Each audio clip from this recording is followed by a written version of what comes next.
The Wellsworth and Suddery Railway is one of the so-called precursor railways that formed the NWR. It was established in 1885 and only existed for just over 29 years before being folded into the Northwestern Railway in 1914. 5 engines called the W&S home. This is the complete history of the Wellsworth and Suddery Railway. In 1881, a plan was put forward by the Town Council of Suddery to erect a new railway line north to the resort town of Wellsworth.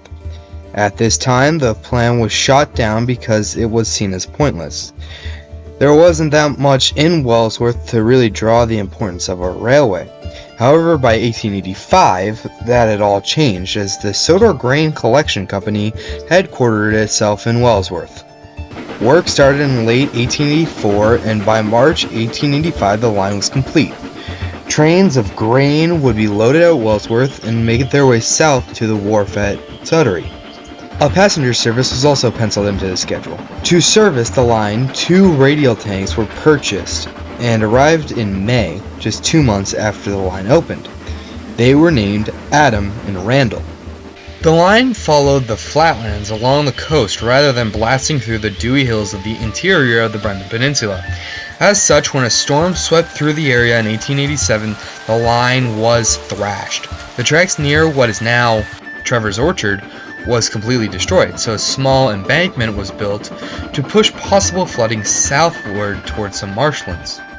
Suddery Wharf had been the terminus of the W&S, but it stood out against the coast. This meant it was at a very shallow point and was very costly to maintain.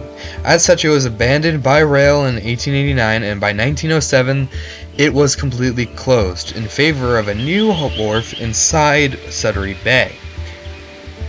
The W&S moved their southern terminus to Brendam Harbor, which underwent a massive expansion in 1895. We'll talk about that later. The line was built in 1889 and 2 new engines were brought to look after the much larger railway. These were Colin and Lily. Upon the new engines' arrivals, the W&S renumbered their fleet to go shunters, passenger engines, mixed traffic engines. Colin became number 1, Lily was 2, and Adam and Randall got 3 and 4 respectively. Not much occurred on the line between 1889 and 1895. The Brendan Peninsula was very calm and peaceful, and the engines of the W&S enjoyed a peaceful and successful existence. Tidmouth was reached by rail in 1895, allowing goods to be exported from its deep lagoon-like bay. Soon, Tidmouth outperformed Kirkronan and Brendam for the number 1 port. However, the people of Brendam weren't willing to go down without a fight, and soon a complete overhaul of the port was underway. A new channel was dug, allowing larger ships to fully park in a series of waterways away from the open ocean. The W&S was flat out with all the extra work and got another engine named Stanley to pilot Brendam. Stanley would pilot well beyond the days of the W&S, all the way until 1970. Ore mines north of Wellsworth had always shipped its goods out via the W&S, but there was no line going up there. In 1903, the W&S got into a bidding war with the landowners north of the foothills over a possible quarry extension. The landowners won out and built the Callanidday Tramway, leading to the small fishing hamlet bearing the name. The W&S were gutted by the loss of this key industry, but recovered quickly via grain contracts. The period between 1903 and 1914 went on as peacefully as ever for the W&S.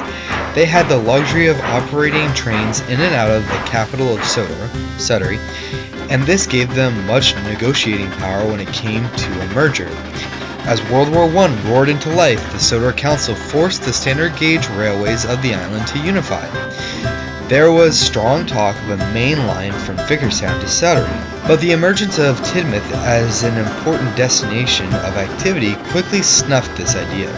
The former W&S became the Brendam branch line, with Adam and Randall becoming its main runners. Lily was relocated to the Arlesburg line following Molly's death in 1915, and Colin and Stanley juggled the work with Adam following Randall's death that same year. In 1923, this roster became permanent, with Adam and Colin handling trains and Stanley piloting at Brendan Harbor. The Wellsworth and Suddery Railway, though short-lived, played a pivotal role in shaping the fundamental core of Sodor. It laid the groundwork for the thriving Brendan Peninsula, ensuring its legacy endures in the memories of both historians and tourists who visit the Brendan branch to this very day.